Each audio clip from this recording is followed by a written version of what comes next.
சின்ன வயசுல நான் கிளாசிக்கல் ஆடுவேன் இல்லடி, நிறைய பேர் எனக்கு போத்துவாங்க தங்கம்.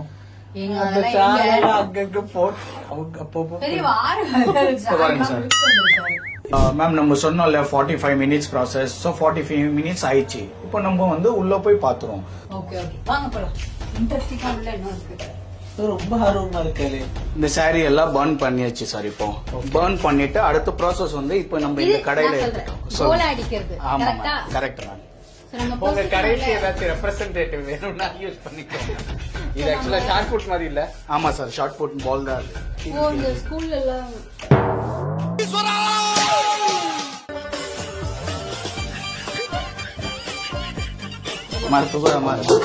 நம்ம எரிச்சோல்ல, நம்ம கூடவே இருக்காங்க அந்த சாம்பல் தான் அதெல்லாம். ஆமா சாம்பல்னா இது வெள்ளி தான் சார். இப்போ இது வந்து இந்த மாதிரி கலரா இருக்கும். சோ இது வந்து நம்ம மூஸ்ல போட்டுட்டு சில கெமிக்கல்ஸ் போடணும். அந்த கெமிக்கல்ஸ் போட்டோம்னா அதுக்கப்புறம் வெள்ளியா இதுல ஜார்ல ஊத்துறோம். அப்பா இது வெள்ளியாப்பா, வெள்ளி.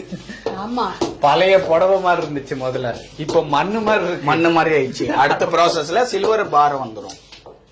கிழிஞ்ச புடவை மண்ணாக மாறி நெருப்பில் உருக்கப்பட்டு வெள்ளியாக மாறக்கூடிய லைஃப்வேவோட ப்ராசஸ் தத்துவம் புரியுதா இல்லையா? சார் இது கோலா அடிச்சு முடிச்சுட்டு வைப்போம். இப்போ இது வந்து மூஸ்ல போட்டுருவோம். மூஸ்ல போட்டுட்டு அப்படியே வந்து ஃபர்னஸ்ல வைக்க வேண்டியதுதான். பார்த்து பார்த்து கீழே படாம. வெள்ளி குடம் பத்தீச் எவ்வளோ பெரிய கேஸ் அடுப்பு. கேஸ் அடுப்பு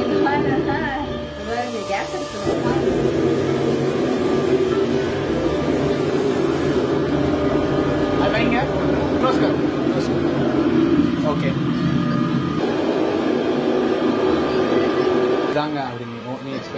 இப்ப நம்மளோட அந்த வெள்ளியில உருகிடுச்சு. வெள்ளி தண்ணியா வரும். வெள்ளி தண்ணி ஐயோப்பா, இது மாதிரி பயங்கரமா இருக்கு தங்கம். இப்ப நம்ம போட்ட சாரீஸ் எல்லாம் அங்க இங்க போய் ஊத்துனாங்க தண்ணி மாதிரி. வெறும் ஒரு சின்ன சோப்பா மாறிடுச்சு. ஆமா இப்ப வெள்ளி பாரா மாறிடுச்சு. வெள்ளி சோப். இப்ப நம்ம அதை எடுத்து அவர் அடிச்சு காட்டுவார் பாருங்க. ஏய் உனக்கு எல்லாமே தெரியுது கைமா. ஐயா பாருங்க பாருங்க, கேட்டுதான் அந்த சத்தம். இதுதான் சார் சாரீஸ் மெல்ட் பண்ணி அதுல வந்து சில்வர். இது சூடா இருக்கும் சார். சில்வர் பார். சரியான வெயிட்டா இருக்கு. ஆமா போன தடவை விட வெயிட் ஜாஸ்தி. அப்போ ஆனா ஒண்ணுங்க, அந்த கிழிஞ்ச புடவைகளுக்குள்ளார இப்படி ஒரு வெள்ளி கல் இருக்குன்னு எனக்கு தெரியவே இல்லை. அதை யார் சொன்னது? அந்த இது இருக்கட்டும். சரி இப்ப இத வந்து நம்ம உள்ள போயிட்டு வெயிட் பார்த்துட்டு இதுக்கு எவ்வளவு கேஷ் கொடுப்பாங்கன்னு அவர் சொல்லுவாங்க. நான் சொல்றேன். பையா வாங்க ஏய் கால்ல கில்ல போட்டுக்காத. சோ வெயிட் பாத்துருவோம் சார். பார்த்து அதெல்லாம் ஒண்ணும் ஆகாது சார். இந்த வெயிட் வந்து 708 grams. 708 grams. 708.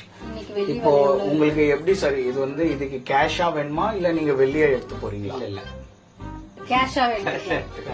Okay sir. So இது 708 into 77 54,500 வருது சார். 54,000 ரூபாய் கிழிஞ்ச புடவைக்கு.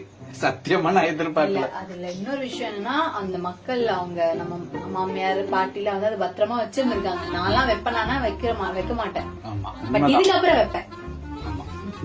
54,500 rupees. எப்படி என்னோட சாமர்த்தியம் இல்ல வேற லெவல். ஆக்சுவலா நம்ம கிட்ட இருந்த பட்டு புடவை, பழைய பட்டு புடவைய வச்சு இன்னைக்கு வந்து 54,000 ரூபாய் நம்ம வந்து ஏர்ன் பண்ணிருக்கோம். உண்மையாலுமே பெரிய விஷயம். காயத்ரியோடைய சாமர்த்தியம் தான் நான் சொல்லுவேன்.